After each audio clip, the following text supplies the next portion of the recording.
Estamos juntos, glória a Jesus, e Deus tem uma palavra para o nosso coração nessa noite. Abra sua Bíblia comigo, por favor, no Evangelho de Mateus, capítulo de número 24, sermão profético dos últimos dias. Mateus, capítulo de número 24. Estou muito feliz de rever meu amigo Clóvis, que Deus abençoe, saudade desse gigante. E não é só gigante no tamanho não, o coração é gigante também. Glória a Deus pela sua vida. Estará conosco aqui na festa de inauguração também, né, Clovão? Glória a Deus. Logo, logo vai estar tudo pronto, maravilhoso. E a igreja linda festejando mais uma conquista do Senhor, esse espaço, esse lugar. Muitas coisas estão sendo feitas. Vamos estruturar as salas das crianças para que esse barulho das crianças não venha mais aqui e nem o nosso barulho entre lá e assim os professores consigam, né, ter harmonia lá e a gente também ter harmonia aqui. E o principal, o conforto das crianças com ar-condicionado, bonitinho, lindo, abençoado para Jesus. A nossa sala de mídia também está lá, sendo arrumada, preparada. Logo nós vamos colocar outras câmeras aqui, câmeras fixas, com mais qualidade de imagem. Então o nosso canal do YouTube aí, o pessoal que nos assiste pela internet, estamos aí de maneira provisória, tudo vai ficar perfeito. Nós vamos entrar aí na sua telinha aí em qualidade 1080, vai ficar bonito, tá bom? Glória a Deus. Evangelho de Mateus, capítulo de número 24, versículo 1. Glória a Jesus. Se tiver alguém pertinho de você aí que não tem Bíblia, você oferece carona na sua Bíblia?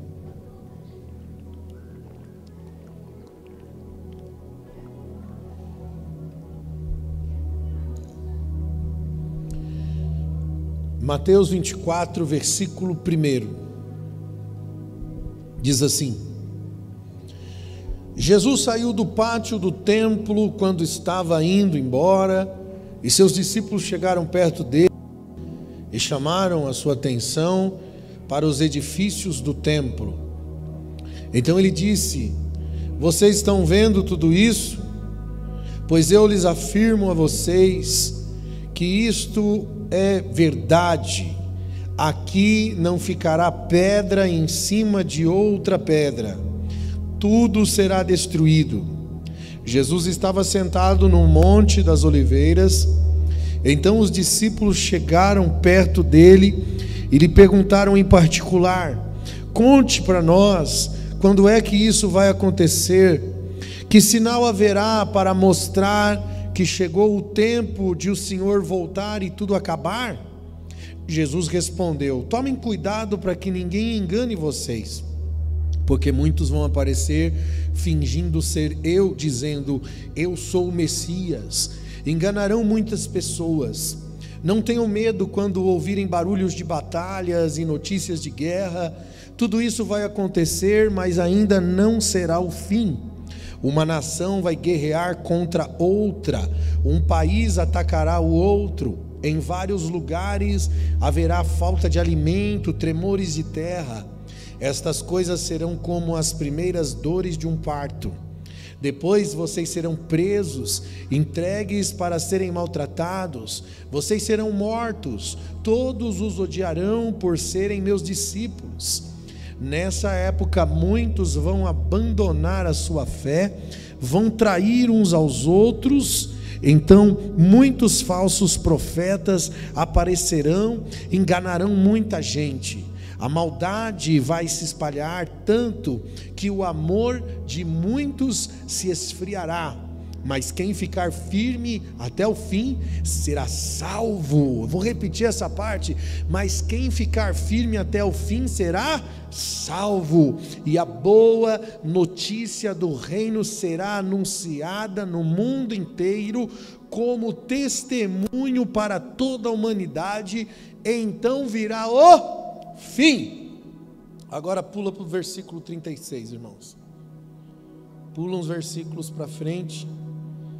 do 14 para o 36. Jesus continuou dizendo: mas ninguém sabe nem o dia, nem a hora em que tudo isso vai acontecer, nem os anjos do céu, nem o Filho, mas somente o Pai. A vinda do Filho do Homem será como aquilo que aconteceu no tempo de Noé. Mas a vinda do Filho do Homem será como aquilo que aconteceu no tempo de Noé. Pois antes do dilúvio o povo comia, bebia, os homens e as mulheres casavam até o dia em que Noé entrou na arca. Porém, não sabiam o que estava acontecendo até que veio o dilúvio e levou a todos. Assim também será a vinda do Filho do Homem. Amém? Pode se assentar. Fique à vontade. Glórias a Deus. Eu acredito que é indiscutível o fato de que nós estamos vivendo os sinais descritos em Mateus capítulo 24. É só você ligar a televisão, ver o noticiário na internet, no Google Notícias, que você vai ver que tudo isso que Jesus falou está acontecendo. Guerras, rumores de mais guerras, cataclismas, como terremotos e outras coisas que movimentam a natureza, de forma que os sinais descritos por Jesus em Mateus 24 está se cumprindo. Nós vemos o amor da humanidade se esfriando a cada dia, e cada tempo que se passa, o ser humano se torna mais corrupto, mais difícil de se confiar. Eu me lembro quando eu era criança, que os adultos falavam sobre o tempo corrupto e que no tempo da juventude deles não era assim. Hoje que sou adulto, consigo ver a grande diferença de quando eu era criança e o tempo em que nós vivemos hoje, como a corrupção vem se alastrando, a cultura, o comportamento humano vem se deteriorando a cada tempo, a cada ano. Nós percebemos uma sociedade que vai ficando pior a cada dia, e tudo isso são sintomas e são sinais que foram descritos pela palavra de Deus. Nós já estamos vivendo os sinais dos fins dos tempos, e nós precisamos entender o tempo.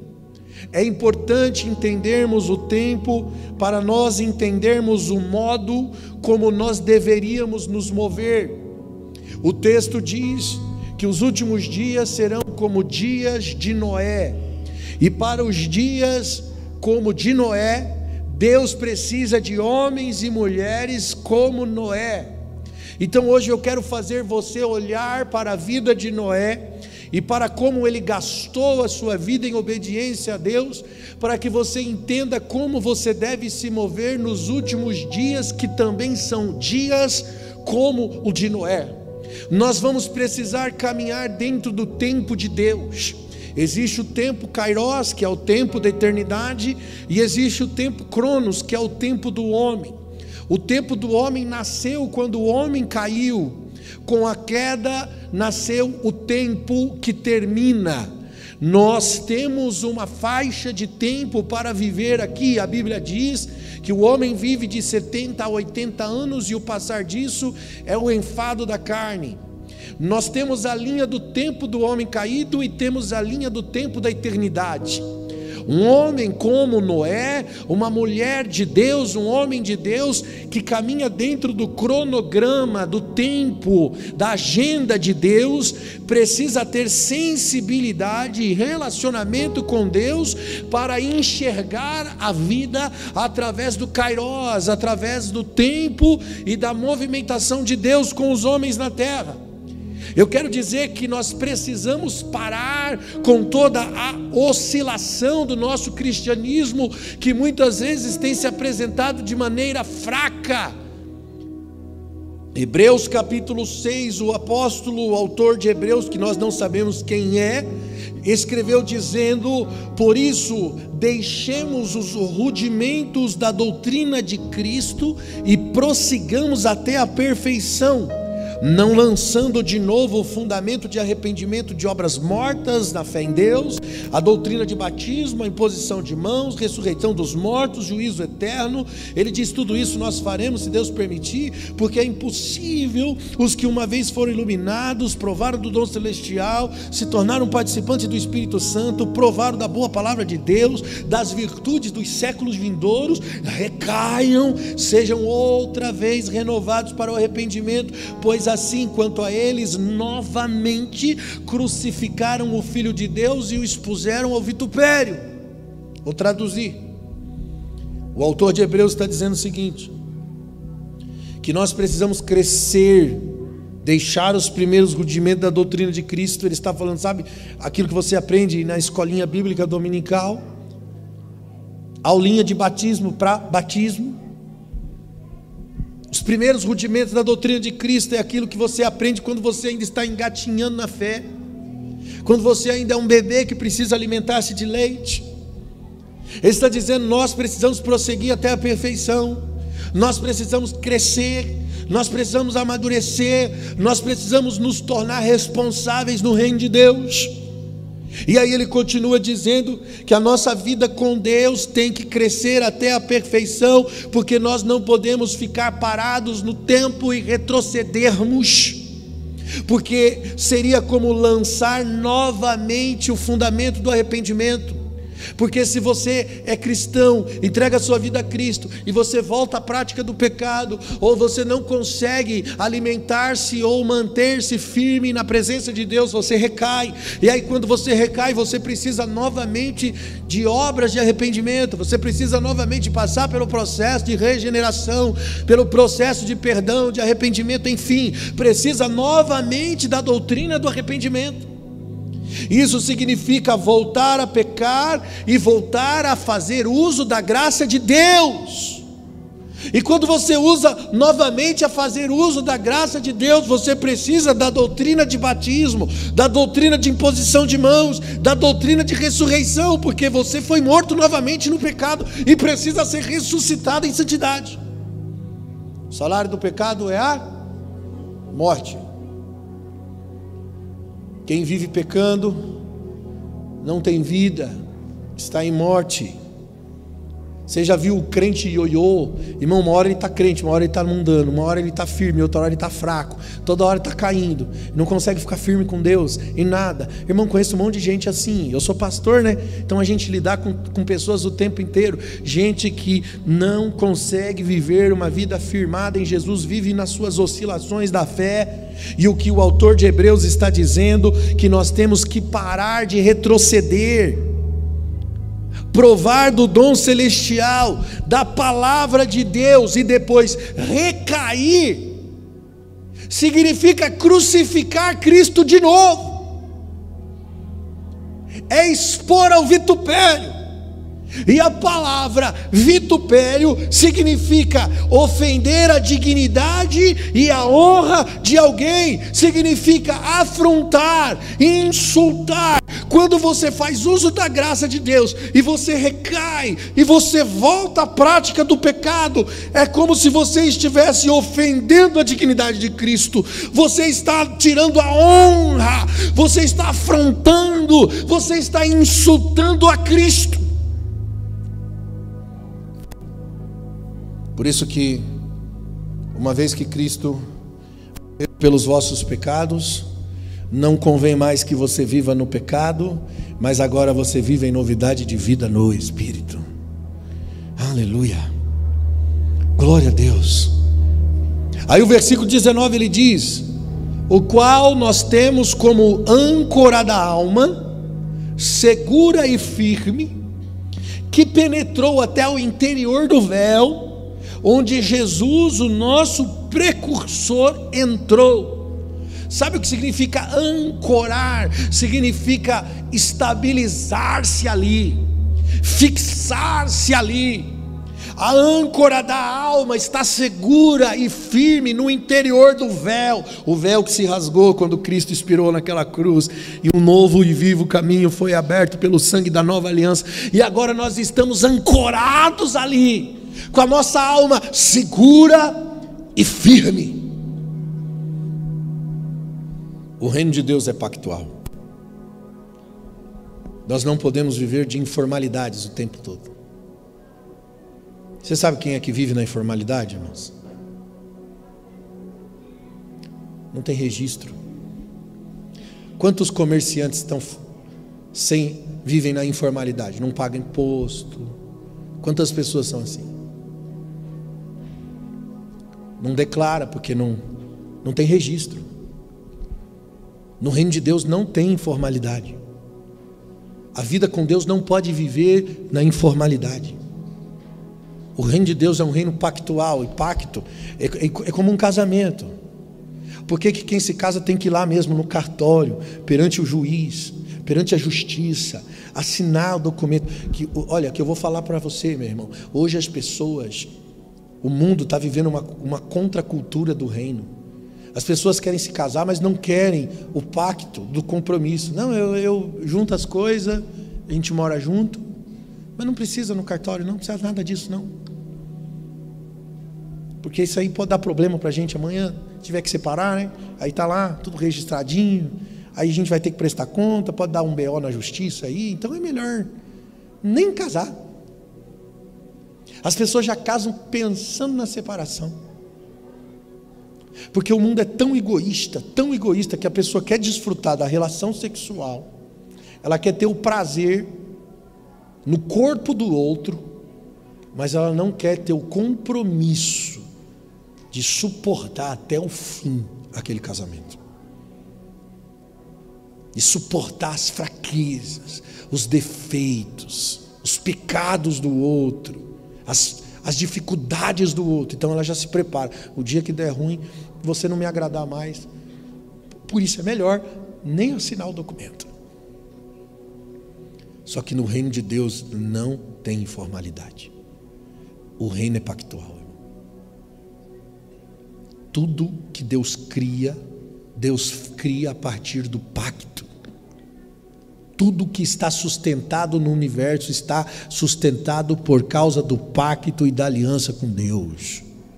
Salmo 97:1 diz que o Senhor reina, o Senhor regozija-se, e a terra se alegra, as ilhas se alegram, as nuvens e as escuridões estão ao redor dele. Justiça e juízo é a base do trono de Deus. Não grave isso, justiça e juízo é a base do trono de Deus. E isso quebra todo o argumento daqueles que dizem: se Deus existe, por que o mundo está do jeito que está? Se Deus existe, por que tanta morte? Por que tanta desordem? Por que tanta injustiça? Pelo contrário, irmãos, é justamente porque Deus existe que existe essa desordem na humanidade. Por isso que o homem sofre constantemente. Agora deu um nó na sua cabeça. Não, eu vou mostrar para você. A vida do homem e de toda a criação está subjugada ao trono de Deus, e a base do trono de Deus que governa todas as coisas é justiça e juízo. Gálatas 6:7, Paulo disse o seguinte: gente, não erreis, Deus não se deixa escarnecer, porque tudo que o homem semear, isso também colherá ou ceifará, porque quem semeia na carne ceifará da corrupção, e o que semeia no Espírito, do Espírito colherá da vida eterna. E aí ele continua, versículo 9, dizendo: não nos cansemos de fazer o bem, porque ao seu tempo nós colheremos, se nós não desfalecermos.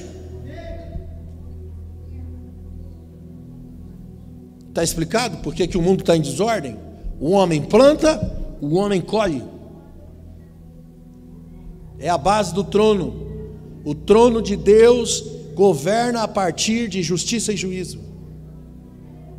Já ouviu o ditado que diz assim: aqui se faz e aqui você colhe. Se você não está gostando do que está colhendo, devia parar e prestar atenção no que está plantando. Não vem culpar Deus não, pelos fracassos, pelas dores, pelas adversidades. Não tem nada a ver com Deus, tem a ver com o que você plantou na vida. O problema é que o ser humano não consegue enxergar-se, por isso ele não consegue ter responsabilidade com a vida. Quando a Bíblia diz: façam o bem, não se cansem de fazer o bem, porque ao seu tempo você colherá isso. Esse fazer o bem é caminhar dentro do pacto com Deus, caminhar dentro da aliança com Deus. O pacto significa ter compromisso total, e é tão sério que a quebra desse pacto exige morte. O salário do pecado é a morte. A morte só existe por causa da quebra do pacto. Deus disse: se você comer do fruto proibido, Adão, certamente morrerá. A serpente disse para o homem: pode comer, certamente não morrerá. A semente sempre vem com a mentira, a serpente sempre vem com engodo, com engano. A serpente sempre tem uma mensagem contrária à voz de Deus. O homem comeu do fruto proibido, e a Bíblia diz que ele passou a morrer. Nasce o tempo, o Cronos. Ele se perde do Kairos. Você percebe que a base do trono é justiça e juízo. O que é justiça? São leis éticas, leis morais, que estão fundamentadas no pacto. Se você quebra o pacto, você cai em juízo. O que é juízo? É avaliar o outro trazendo julgamento. Os olhos do Senhor estão em todos os lugares, contemplando os bons e os maus. Vai ficar mais claro para você. Romanos capítulo 1, versículo 18. Presta atenção. Palavras do apóstolo Paulo dizendo: porque do céu se manifesta a ira de Deus sobre toda impiedade e sobre toda injustiça dos homens que detêm a verdade praticando injustiça. Portanto, o que de Deus se pode conhecer, neles se manifesta, porque Deus lhes manifestou. Porque todas as coisas invisíveis, desde a criação do mundo, tanto o seu eterno poder, como a sua divindade, se entendem claramente, se veem por todas as coisas que foram criadas, para que eles fiquem inexcusáveis, ou, em outras palavras, indesculpáveis. Portanto, tendo conhecido a Deus, não o glorificaram como Deus, não lhe deram graças, antes os seus discursos se desvaneceram, o seu coração insensato se obscureceu. Está falando do homem, dizendo-se sábios, se tornaram loucos, mudaram a glória de um Deus que é incorruptível, a semelhança e imagem de um homem corruptível, de aves, quadrúpedes e répteis. E agora também Deus os entregou às concupiscências do seu coração, à imundícia, para desonrarem os seus corpos entre si. Ponto, segura aí. Você percebe que Paulo está dizendo que Deus é revelado através da criação. Todas as coisas que Deus criou revelam o próprio Deus, e não só revela, como Deus é visto, Deus é entendido claramente por intermédio de todas as coisas criadas. Gente, para reconhecer a soberania, a existência de Deus, nós não precisamos da Bíblia. Tudo que Deus criou revela Ele mesmo. Por exemplo, nós não precisamos da Bíblia para saber o que é certo e o que é errado. Existe uma lei moral na nossa natureza. Você não precisa da Bíblia para saber que mentira é errado. Você não precisa da Bíblia para saber que pegar o que é do outro é errado. Matar é errado. Enganar é errado. Você não precisa de nada disso. Ou precisa? Precisa da Bíblia para saber que isso é errado? Isso é óbvio. E é revelado no quê? Na criação. A nossa consciência criacional que nos deu inteligência para raciocinar, pensar, ter lógica, já sabe desse senso de justiça. E o homem se torna indesculpável, porque conhecendo a verdade, conhecendo Deus, versículo 25, mudaram a verdade de Deus em mentira, honraram e serviram mais a criatura do que o Criador.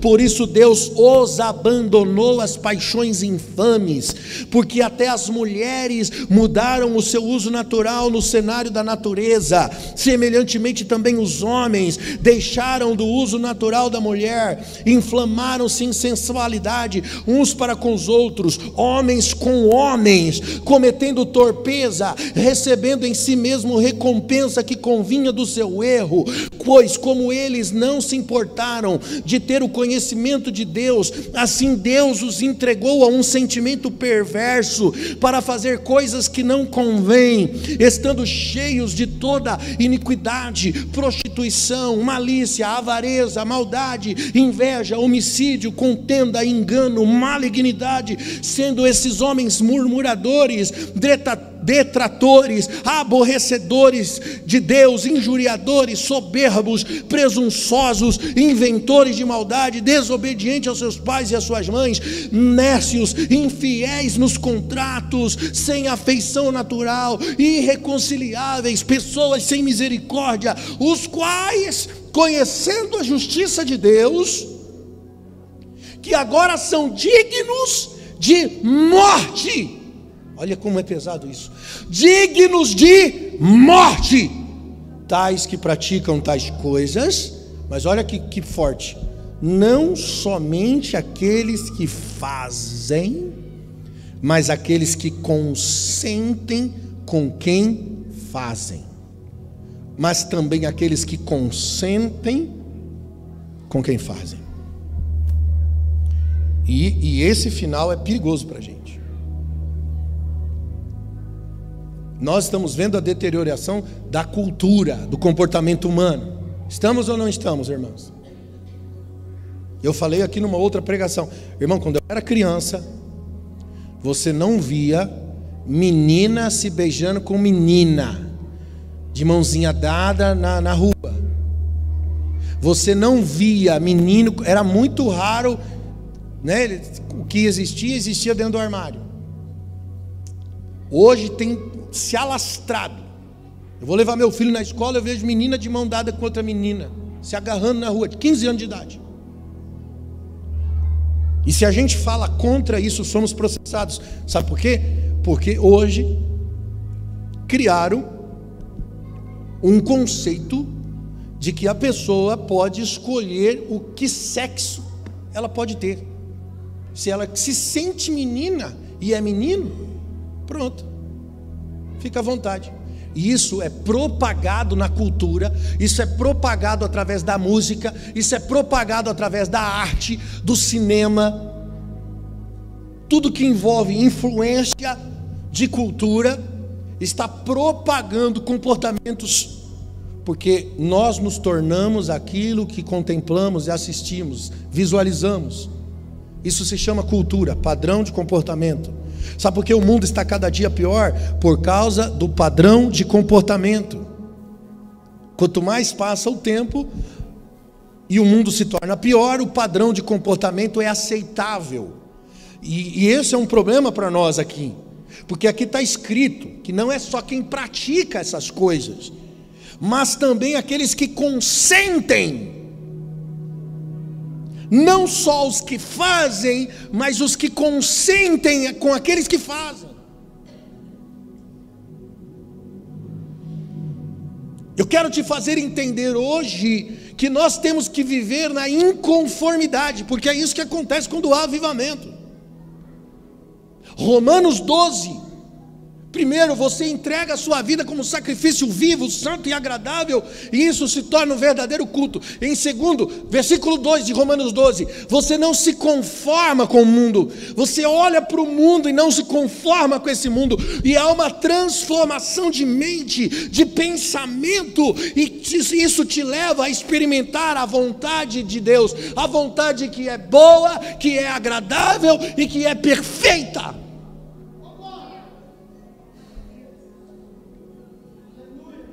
Deus está no controle. A desgraça da humanidade se chama justiça e juízo de Deus.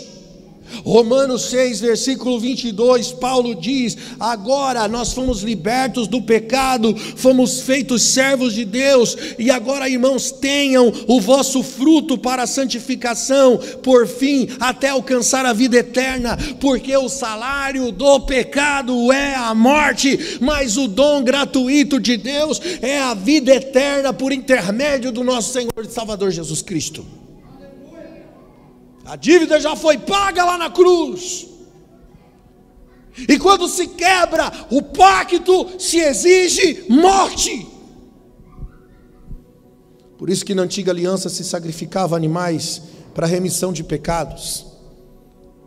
Deus ordenou por intermédio de Moisés que se fizesse isso, porque estava apontando para o propósito de Deus, que restauraria o homem através do seu Filho Jesus, que se tornou sacrifício expiatório na cruz do Calvário. A Bíblia diz que as coisas que sobrevieram na antiga aliança eram sombras dos bens vindouros que se cumpriu em Cristo. Na antiga aliança nós tínhamos a imagem da sombra, na nova aliança nós temos a clareza em Cristo. Cristo é a imagem perfeita, Ele é a claridade daquilo que foi sombra na antiga aliança. Nós entendemos o Antigo Testamento olhando para Jesus. Hoje nós estamos dentro do pacto, e nós temos que caminhar dentro da aliança desse pacto. Essa mensagem é um chamado, a uma cobrança, a um chamado de Deus, a um comprometimento de vida. 1 Pedro 1,17, o autor Pedro disse: ora, se invocarem como Pai aquele que julga imparcialmente as obras de cada pessoa, procedei com sincero temor, reverente durante a vossa jornada terrena. Você percebe que Deus julgará imparcialmente as obras de cada pessoa. Versículo 18, portanto, estais cientes que não foi mediante a valores perecíveis, como prata, como ouro, que vocês foram resgatados do seu modo vazio de vida sem sentido, que também é legado dos vossos antepassados. Ou seja, você aprendeu com a cultura dos seus pais, mas vocês foram resgatados pelo precioso sangue de Cristo, como um cordeiro sem mácula, sem defeito algum. Você entende porque eu não posso vir aqui e ficar pregando para vocês coisas materiais? A Bíblia chama de modo de vida vazio, sem sentido, valores perecíveis. Você entende por que não existe informalidade no reino, que não existe reino de Deus de domingo à noite? Ou é uma vida, ou não é nada. Por isso que é necessário que nós tenhamos uma visão completa do plano redentivo de Deus para a humanidade. Sabe o que é ter visão de Deus? É ver através da perspectiva de Deus, é enxergar através do Kairós. Deus fala para Eva em Gênesis 3,15, após a queda, Deus diz para ela uma palavra de juízo e ao mesmo tempo deixa uma palavra de promessa.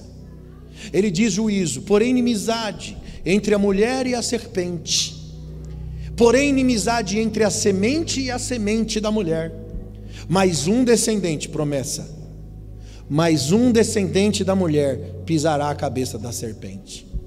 Quem é esse descendente da mulher que pisou a cabeça da serpente?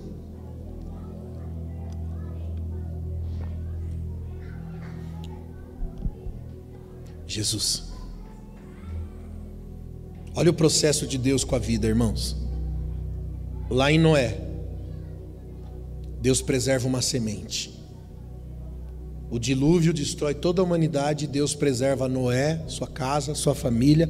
Ou seja, Deus preserva uma semente que vai dar continuidade, que vai recomeçar novamente a humanidade. Em Noé, Ele preserva a semente.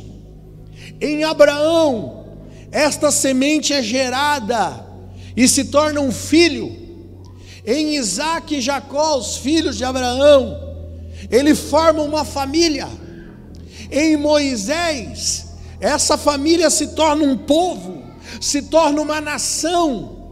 E em Davi, essa nação se torna um reino. Olha o processo de Deus com a humanidade: semente, família, nação e reino. Aí vem Jesus, a soma de todos esses pactos, e ele estabelece uma realidade.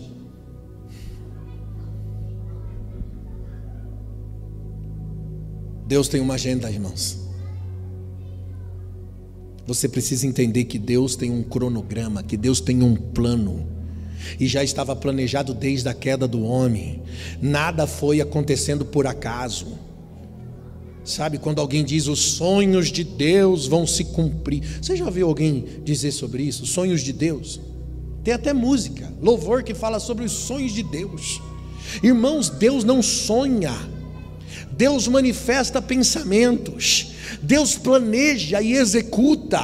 Se Deus sonhasse, imediatamente isso se tornaria realidade, então não poderíamos chamar de sonho. Deus tem um cronograma, Deus tem um planejamento que funciona através dos tempos, e dentro desse planejamento existe uma revelação de Deus que é progressiva. Sabe qual que é a minha preocupação? É se nós estamos dentro do que a revelação exige, se nós estamos dentro desse planejamento de Deus. Mateus 24 é um sermão profético que fala a respeito dos últimos dias. Nós estamos inseridos nesses últimos dias, e por isso nós precisamos pensar a partir da perspectiva de Deus. Nós precisamos enxergar e ver que a apostasia existe nos dias de hoje. Homens estão abandonando a fé nos dias de hoje. Os sinais estrondosos de Mateus capítulo 24 estão se cumprindo, mas a pergunta é: qual é a sua perspectiva para tudo isso? Quando Deus enviou 12 homens para espiarem a terra da promessa, eles voltaram com a notícia: 12 homens não enxergaram da mesma forma, 2 tiveram uma visão diferente de 10. A terra está cheia de gigante, filho de gigante, jebuseus, ferezeus, terra que consome seus moradores. Aí um diferente diz assim: não, entramos animosamente, e assim como o Senhor foi conosco no Egito, será conosco aqui também. Esses gigantes são como gafanhotos, e não são nada. Perspectiva. Como é que nós estamos percebendo as coisas? Será se nós estamos vendo a partir do que Deus está se movendo? Ou nós estamos vendo a partir de nós mesmos? Deus falou para Sara e para Abraão que eles teriam um filho, e ela respondeu no seu coração: eu não posso ter filhos, eu sou velha e ainda sou estéril. Essa era a perspectiva que Sara tinha dela mesma. A partir de que ponto você está olhando? A partir do que Deus falou ou a partir de você mesmo? Quando Adão pecou, a primeira coisa que aconteceu foi que ele percebeu que estava nu. Pecou. Aí você olhou para si mesmo e falou: epa, eu estou nu. Ué, a primeira coisa que Deus perguntou: como é que você sabe que você está nu? porque ele passou a enxergar a vida a partir dele mesmo. Antes da queda, o homem enxergava a vida a partir dos olhos de Deus. Com a separação, ele enxerga o mundo a partir dele mesmo. Nasce a ofensa, nasce o orgulho, nasce o ego humano. Irmãos, nós estamos nos últimos dias do cronograma de Deus, e eu me preocupo com a igreja. Se nós estamos vivendo como nos dias de Noé, casando, dando em casamento, ou seja, cuidando das suas próprias coisas, vivendo os seus próprios ideais, como Pedro diz em 1 Pedro 1,18, não foi mediante a valores perecíveis, como prata, como ouro, que vocês foram resgatados desse modo vazio de vida sem sentido. Ele chama a vida humana, os seres que buscam seus próprios interesses, que estão sempre atrás de conforto, que estão sempre atrás da busca pessoal, uma vida vazia, sem sentido, sem propósito, sem significado. Porque nos dias de Noé veio o dilúvio, as pessoas morreram. Quer saber de uma coisa? Ou nós encontramos uma forma de ver a vida através dos olhos de Jesus Cristo, ou nós vamos ser pegos de surpresa enquanto nós estamos vendo a vida a partir de nós mesmos. Precisamos ver a partir de Deus, ver o que Deus está fazendo e como Ele está se movendo. E eu não estou falando do mundo evangélico, eu não estou falando de religião, irmão, Deus não é evangélico. Salmo 90, versículo 2 diz que antes que os montes nascessem, tu formaste a terra, Senhor, tu formaste o mundo, vírgula, de eternidade a eternidade, Ele já era Deus. Deus é antes da religião, Deus não é evangélico. Por isso que nós precisamos de uma igreja que vê além dela mesma, que pensa, que vê além do próprio mundo. Precisamos enxergar, ter uma visão global. Porque o que um homem fez dentro de um jardim afetou toda a terra. Nós precisamos estar conectados com Deus para entender como Deus se move sobre o mundo, porque nós fazemos parte disso, meu irmão. Você não nasceu por um acaso, você não existe de repente só para viver a vida ou deixar a vida te levar. Sabe aquela música, vida leva eu? Não é vida leva eu, meu irmão. Você nasceu, foi predestinado. Você tem um significado, e esse significado vai além de você, vai além das suas coisas. Você só existe para cumprir um propósito que não tem a ver com você, mas tem a ver com a eternidade. Por isso que a Bíblia fala de relacionamento do começo ao fim, porque o propósito de Deus, o tesouro de Deus é o ser humano. São as vidas. Você existe para construir vida no outro, para ser luz do mundo, para ser o saleiro que vai salgar a terra. E você não vai fazer esse diferencial se você não entender e não enxergar a partir dos olhos de Deus. Por isso a primeira coisa que eu quero que você entenda é que Deus está sob o controle de tudo. Apocalipse 6:8, olha o que diz: há um cavalo amarelo que está sentado, e sobre ele tinha um nome chamado Morte. O inferno seguia, foi-lhe dado poder para matar a quarta parte da terra, com espada, com fome e com peste. Quem que deu autoridade para isso? Quem deu ordem para o cavalo amarelo? Foi Deus, irmãos. Nós vamos contra o próprio Deus? Ou nós vamos perceber que Deus está se movendo sobre toda a terra, e que a base do seu trono é justiça e juízo? Deus tem uma agenda, um plano. E nós precisamos saber em que lugar nós estamos dentro dos planos de Deus. Nós precisamos de inteligência espiritual, sabe? O culto com racionalidade. Esse culto acontece quando você oferece a sua vida. Romanos capítulo 12, rogo pela compaixão de Deus, que vocês deem a vida de vocês. Ofereçam os vossos corpos como sacrifício vivo, santo e agradável a Deus. Este será o vosso culto racional. Culto racional é culto com lógica, culto com inteligência, culto com entendimento. E o culto só tem inteligência quando você entende que a sua vida não é mais sua. Você oferta como sacrifício, você volta ao propósito original, porque o plano original da criação é que tudo que Ele criou, criou dele, por Ele e para Ele. Você começa a entender que foi comprado por um preço de sangue, que a sua vida não te pertence mais, ela pertence a Deus.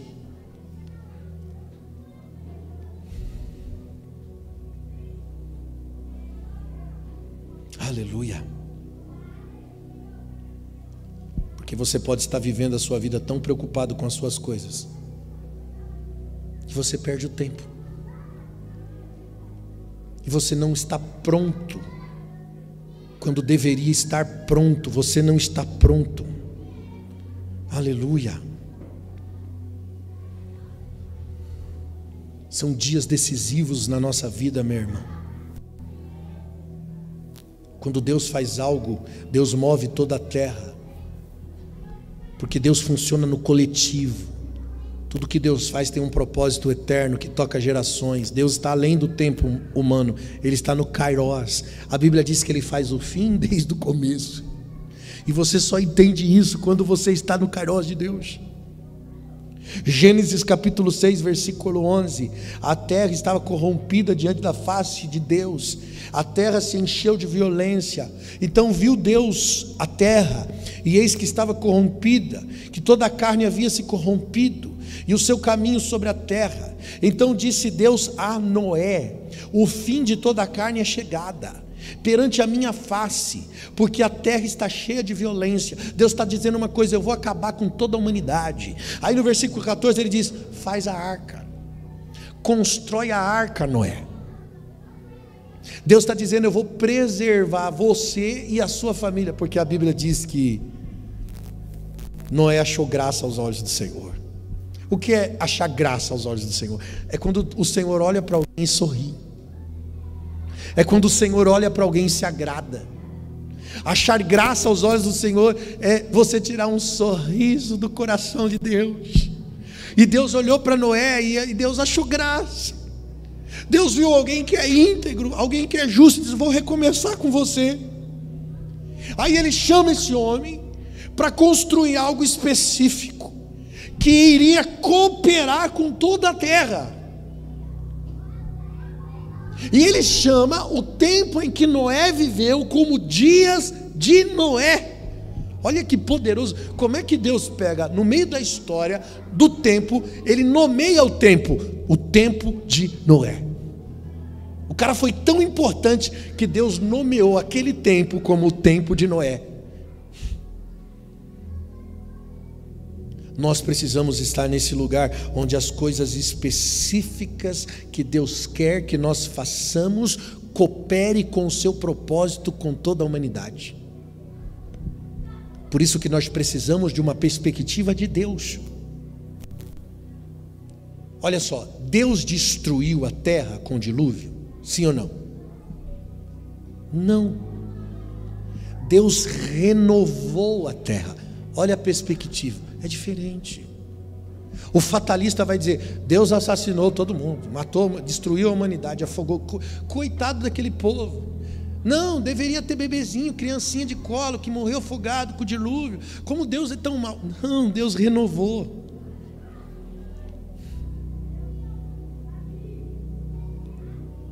Esses dias, faz o que, 2, 3 meses, eu encontrei um cara na academia que frequentava a igreja às vezes. Há muito tempo eu não o via. E eu disse para ele: e aí, meu amigo, está firme com Jesus? Ele disse: não, estou fora da igreja, pastor. Não, virei ateu, não creio mais. E o cara era fervoroso, hein, irmãos? Pentecostal. O cara vivia engomadinho na gravatinha e tal, Bíblia debaixo do braço. Agora estava no shape, na academia, todo tatuado. Não creio mais em Deus não. Eu falei: o que aconteceu? Aí ele disse assim: olha, a minha irmã morreu, faleceu, passou aquele processo da pandemia. Aí ele falou assim: não, eu não acredito em Deus. Se Deus existe, por que Ele recolheu a minha irmã? Por que tirou minha irmã de mim? Eu olhei para ele e falei assim: cara, a sua irmã nunca foi sua. Tudo que Deus criou, Ele criou dele, por Ele e para Ele. Sabe qual é o nosso erro? É a gente tentar se apropriar de alguma coisa. Você sabia que os filhos são herança do Senhor? Você pensa que o filho é teu, o filho não é teu, o filho é a herança do Senhor. Você tem que criar para o Senhor. Sabe por que Deus abençoou o ventre de Ana? Porque quando ela fez um voto, ela fez o óbvio. O que todos nós deveríamos fazer, ela encontrou o propósito. No voto de Ana, ela falou: Senhor, não será meu esse filho, eu consagro a Ti. Pronto, ela entendeu o significado. Aí Deus abriu o ventre dessa mulher. Ela encontrou sentido, que não é sentido só para Ana, é sentido para todos nós.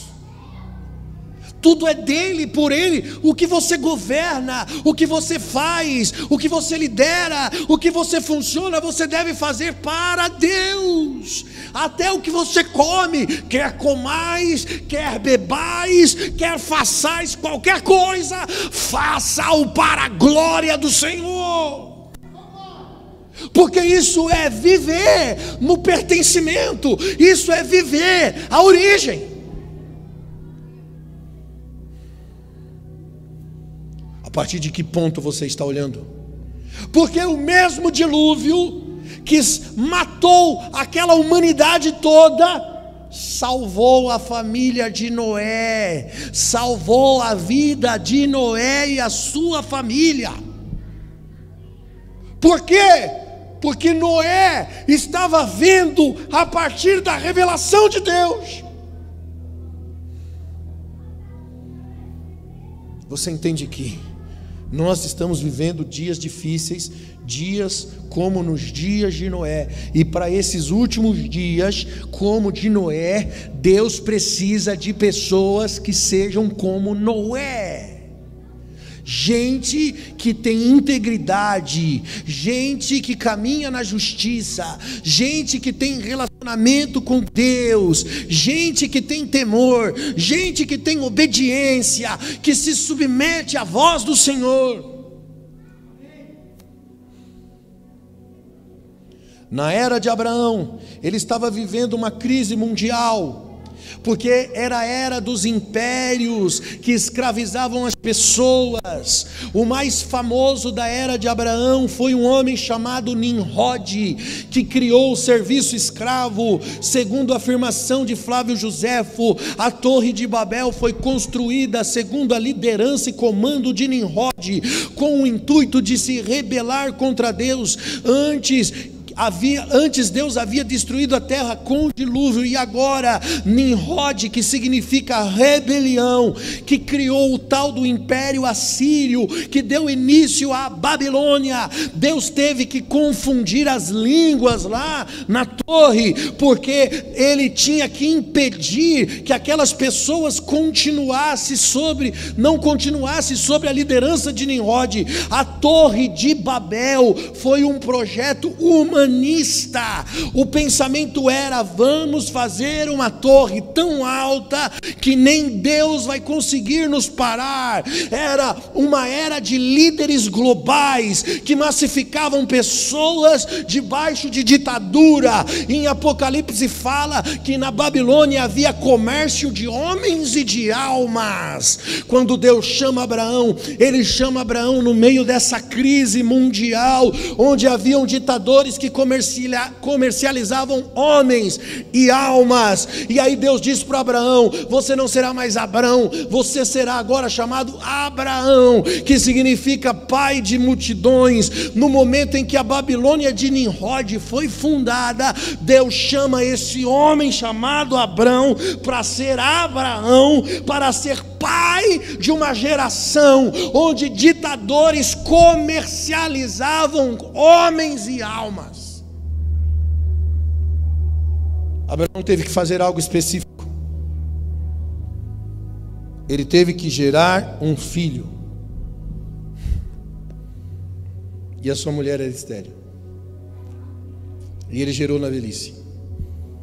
Ele teve que ter perseverança e ser criativo no milagre de Deus.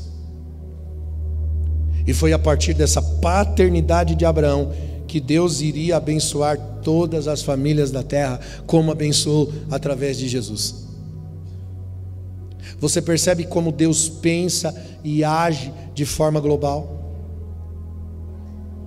Ele sempre tem e usa pessoas, mostrando a elas algo específico que precisa ser feito, que vai cooperar com o seu planejamento ao mundo dentro da esfera do seu tempo. Por isso que nós precisamos estar dentro do tempo de Deus, para enxergarmos as coisas pela perspectiva de Deus. Eclesiastes 3:1, Salomão escreveu que tudo tem o seu tempo determinado, e para cada tempo Deus há um propósito debaixo do céu. Precisamos estar atentos ao que Deus está falando agora,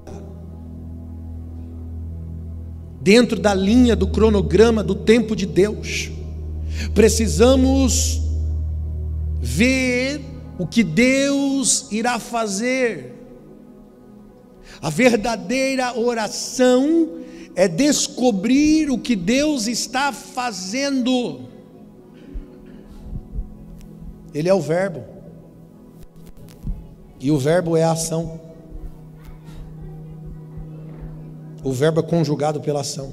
Quando Deus fala, Ele já está fazendo o que está falando. E tira uma coisa da sua cabeça: você não pode fazer Deus cumprir algo na terra pela nossa vontade. Não existe esse negócio, eu determino. A gente aprendeu isso a vida inteira na igreja. Eu determino em nome de Jesus. Eu profetizo em nome de Jesus. Não existe eu determino, não existe eu profetizo. Não são campanhas para conquistar coisas. O povo evangélico é tão hedonista quanto o babilônico, buscando seus interesses, seu modo de vida vazio e sem sentido. A igreja de hoje é tão idólatra, está em busca pelo prazer, está em busca pela autossatisfação pessoal, a busca pelo conquistar, em nome de uma fé de conquista.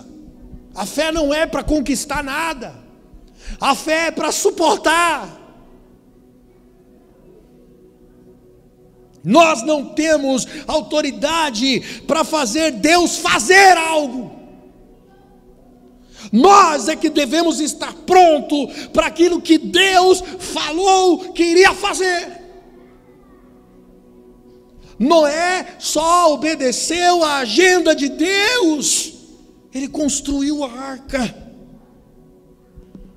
Não foi Noé que orou por um dilúvio. Noé não decidiu um dilúvio. Ele teve uma perspectiva a partir daquilo que Deus falou. Não somos nós que fazemos Deus fazer, irmãos. Nós somos encontrados naquilo que Deus falou que ia fazer.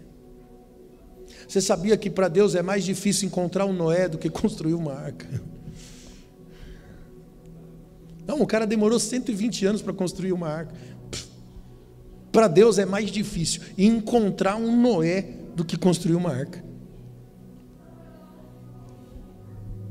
Precisamos estar na dispensação de Deus. E a palavra dispensação significa ser tratado por Deus dentro de um período de tempo. Deus levanta homens que não vê o mundo a partir dele mesmo. Gente que vai transformar o mundo. E primeiro, antes de transformar o mundo, precisa haver um transtorno. Antes de transformar, Deus vai transtornar. Olha o exemplo de Moisés, que tinha que levar o povo até a terra da promessa, mas antes a palavra de Deus foi: leva para o deserto. Não, mas a promessa está lá na Jericó, terra que emana leite e mel. Não, leva para o deserto, porque antes de transformar eu vou transtornar. Aí uma família de 70 homens virou uma nação de mais de 1 milhão de pessoas. Deus trabalha dentro de uma visão ampla.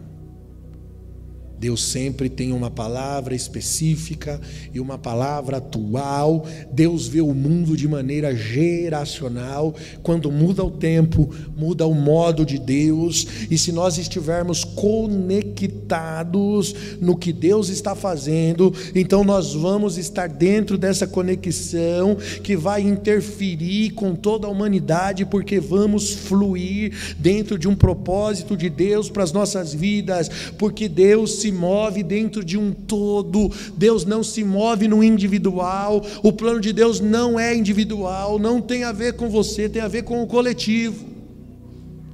Irmãos, esses cultos que pregam individualmente é falso, é enganoso, não é bíblico. Essas profecias individuais não é bíblico, é falso, é enganoso. Deus trata no coletivo. Deus não é mesquinho. Irmão, quantas vezes eu vi na igreja gente profetizando: olha, irmão, eis que vejo que uma pessoa se levantou contra a sua vida, e essa pessoa Deus vai humilhar e vai te exaltar. Que mesquinharia! Que Deus contendeiro é esse? Não, esse não é o Deus da Bíblia. Esse é o Deus babilônico, é o de Nimrod, é do homem caído, é do ser individual que vive a partir de si mesmo e não de um propósito coletivo, que não enxerga o plano de Deus.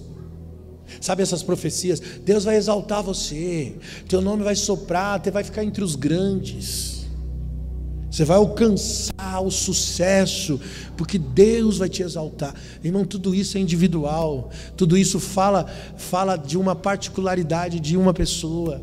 Deus trabalha no coletivo. Deus só tem um motivo para exaltar você, para que você seja a voz que vai tocar o outro. Deus só tem um motivo para prosperar você financeiramente, para que você seja a provisão que vai abastecer quem não tem, que vai ajudar o pobre, o necessitado. Esses são os propósitos. Não tem a ver com você, tem a ver com o outro.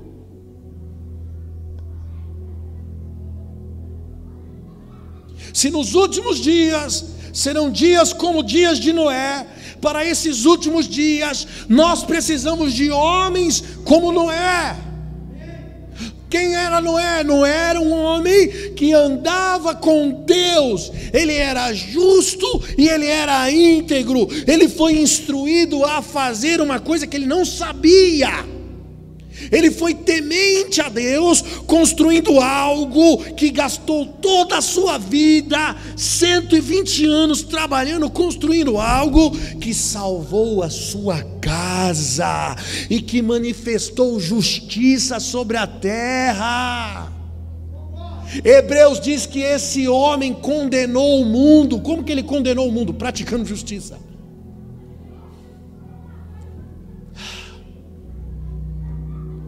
Quanto mais se levantam homens de justiça, mais juízo de Deus se estabelece sobre a terra. Você sabia disso, irmãos? É só você comparar os tempos. Por exemplo, tempo do sacerdote Eli e o tempo do sacerdócio de Moisés. No tempo do sacerdote Eli, a Bíblia diz que não havia profecia, não havia revelação, não havia visões. O que acontecia com os filhos de Eli? Se prostituíam com as mulheres na porta do templo, comiam da gordura do sacrifício, davam para Deus um animal improdutivo, um animal manco, um animal cego, que não tinha valor para o rebanho, e eles entravam e saíam do templo como se nada tivesse acontecido. Só que qual que era o tempo cultural, a espiritualidade da época? Não tinha visão, não tinha revelação, não tinha palavra, o sacerdote estava cego, gordo e cego, gordo espiritualmente. Qual que era o tempo de Moisés? A Bíblia diz que morreu com 120 anos e os seus olhos nunca se escureceram, que Deus falava com ele face a face. Quando os filhos de Arão, quando eles tocaram e acenderam, uma vez, filho de sacerdote, os filhos de Arão, uma vez, acenderam fogo que Deus não mandou acender. Só isso, o problema deles, qual que era? Não mandei acender o fogo. Eles foram lá acender o fogo. Eles não se prostituíam com as mulheres, eles não comiam o melhor do sacrifício, eles não fizeram as barbaridades que os filhos de Eli fizeram. O único pecado deles foi acender o fósforo, foi acender o fogo que Deus não mandou acender. O que aconteceu? Deus fulminou na hora, morreram imediatamente.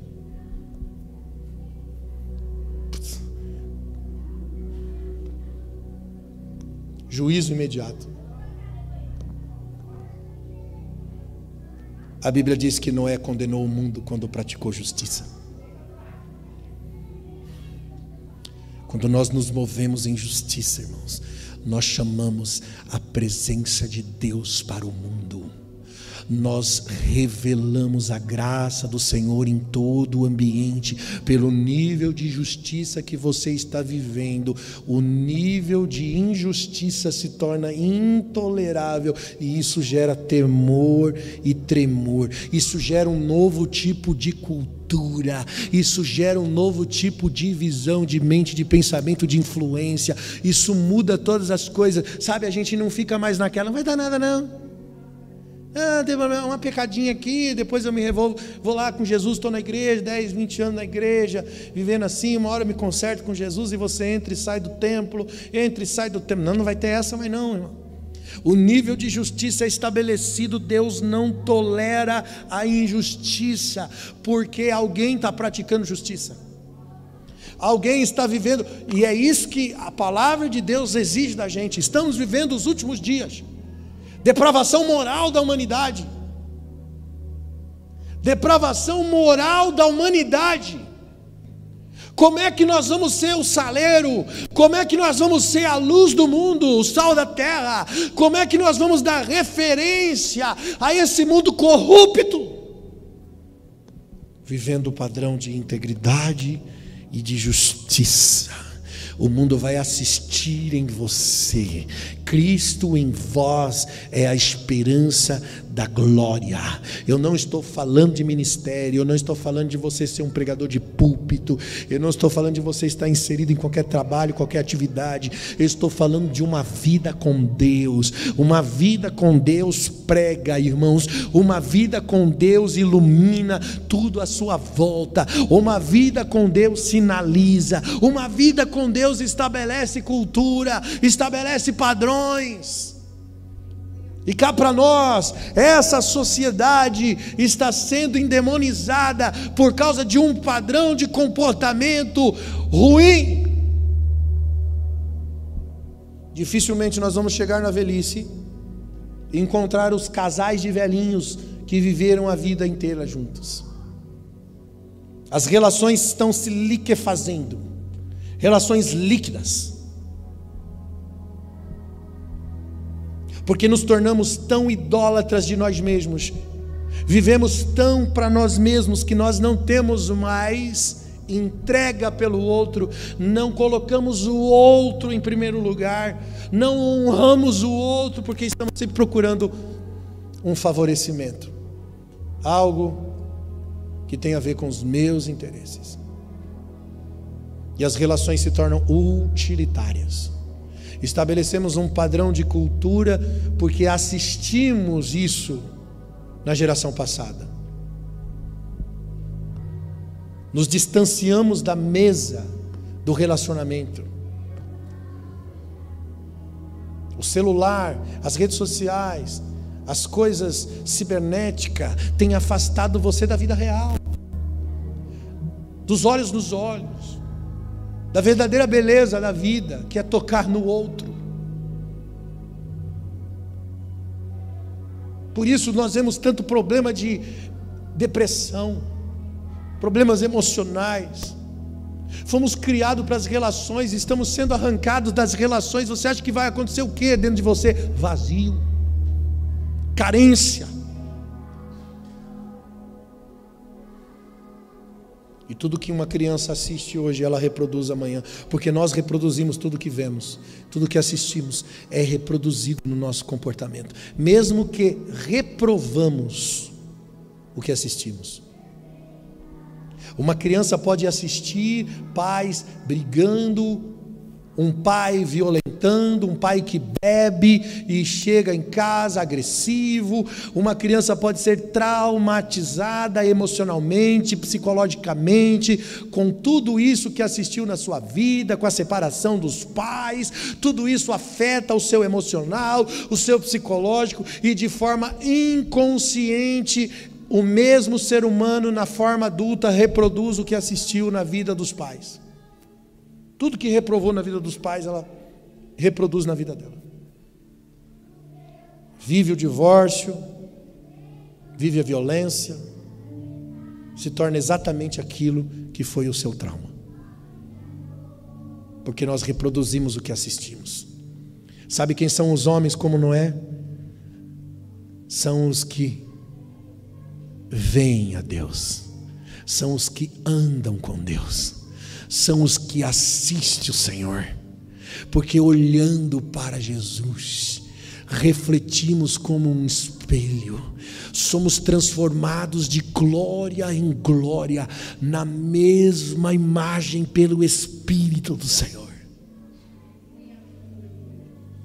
Olhando para Jesus, o autor e o consumador da nossa fé. A fé vem pelo ouvir, irmãos, mas a transformação vem pelo poder de contemplação. A partir de que olhos você está vendo, você se torna aquilo que você contempla todos os dias. Sabe com quem você parece? Você se parece com tudo aquilo que você assiste. O que você gasta mais tempo assistindo? Aonde você passa mais tempo? Com que você passa mais tempo? Com que você gasta mais tempo? Você se parece com isso. Se é com Jesus, irmãos, você é transformado. Sabe aquele homem humilde e manso? Aprendei de mim que sou humilde e manso. E aí vem o descanso para a alma, porque você sentou com Jesus para aprender dele, para que a cultura do céu, venha o teu reino, seja feita a tua vontade, aqui na terra como é aí no céu. Você vai absorvendo a cultura do céu para a terra, isso vai transformando você. Você vai recebendo o padrão celestial na sua vida. Sabe o que é impressionante? É que as pessoas à sua volta começam a assistir. O mundo à sua volta começa a assistir isso. Até o parente que não te valoriza. Você já viu aquelas pessoas que dizem: o profeta não tem honra na sua família? Hein, irmão? Deixa eu falar uma coisa para você aqui, que diz assim: eu não tenho muita referência com os meus parentes, não, porque já sabe, né, pastor? O profeta não tem honra no meio da sua família. Então lá na minha família, eles não me veem muito bonito, não, porque, né? É assim mesmo, a gente não tem honra na família, porque a Bíblia diz, sabe o que, irmãos? Que depois da cruz, os irmãos de Jesus viraram missionário. Que depois da cruz, Tiago, irmão de Jesus, inclusive escreveu o livro de Tiago. O profeta tem honra na sua pátria, sim. Se você não tem honra na sua pátria ainda, é porque você não passou pela cruz.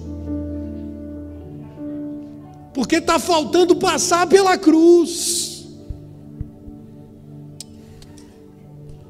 Deus está te chamando para ser saleiro, para ser luzeiro, para ser sabor da terra.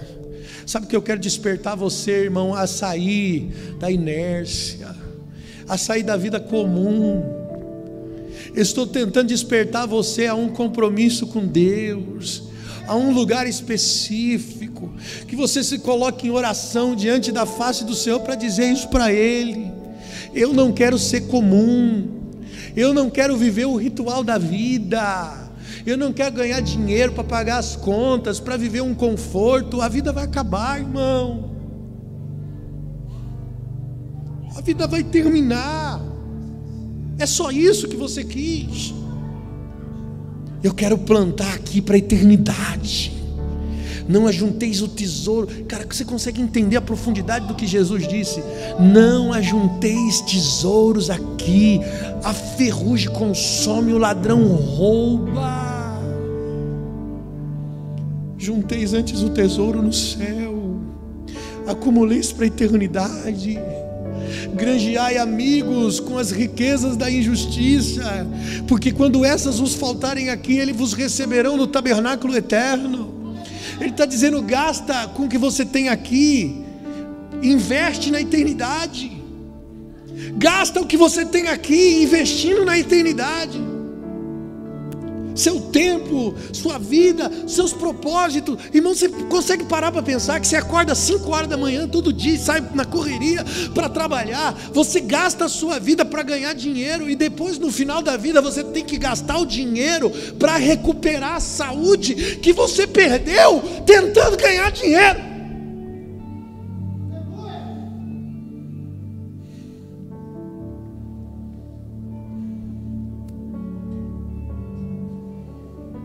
Não estou dizendo que você tem que ficar pobre, nada disso. Eu estou dizendo que a vida é muito mais do que isso. Por isso que você tem tristeza, e você não sabe nem de onde a tristeza vem. Você sente um vazio, e você não sabe nem de onde esse vazio tem. E você acorda todos os dias cheio de peso de responsabilidade, e você tem o peso de ter que cumprir uma responsabilidade, porque você nem mesmo sabe onde isso vai dar, porque isso está sem sentido, sem significado e sem propósito. Mas quando você entende que você nasceu para ser luzeiro, para ser o sal da terra, quando você entende que você foi chamado para cumprir algo, um propósito que é específico, que é para tocar o mundo à sua volta, até o que você faz, aonde você faz, você encontra significado. Isso torna a sua vida mais bonita, isso torna a sua vida com vigor, uma vida com força, uma vida que tem propósito. Então você tem alvo naquilo que você faz. Você pode ser um churrasqueiro que vende churrasquinho na rua. Quando você entende o significado da sua existência, irmão, cada esquina é um púlpito, cada esquina é um lugar que você revela a essência do plano de Deus na sua vida. Você entende para que você nasceu, por que você nasceu. Isso é revelado através de uma consciência que suporta o insuportável.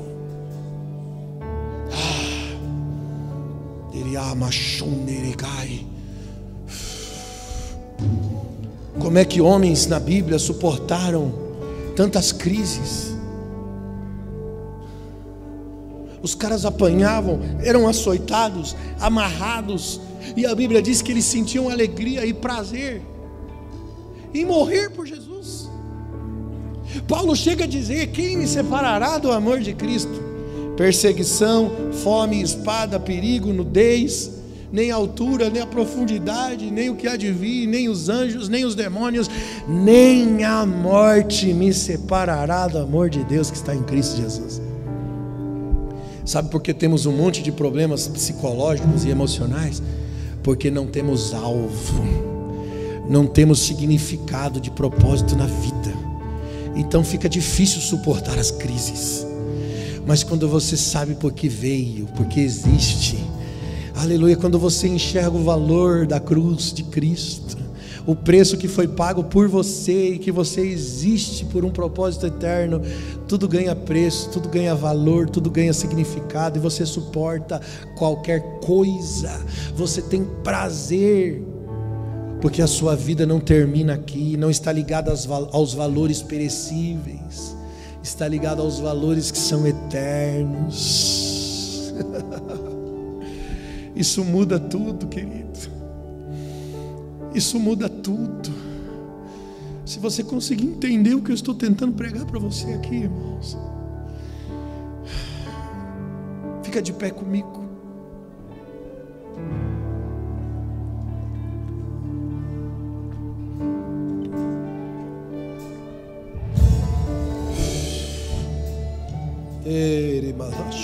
Cantaraias.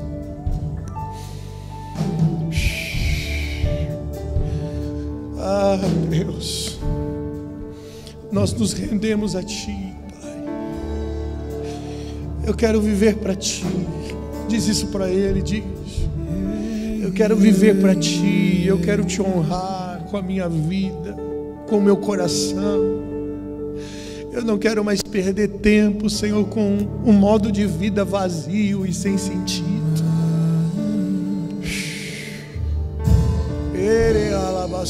Canterei. Adore a Ele, adore a Ele, renda-se a sua voz.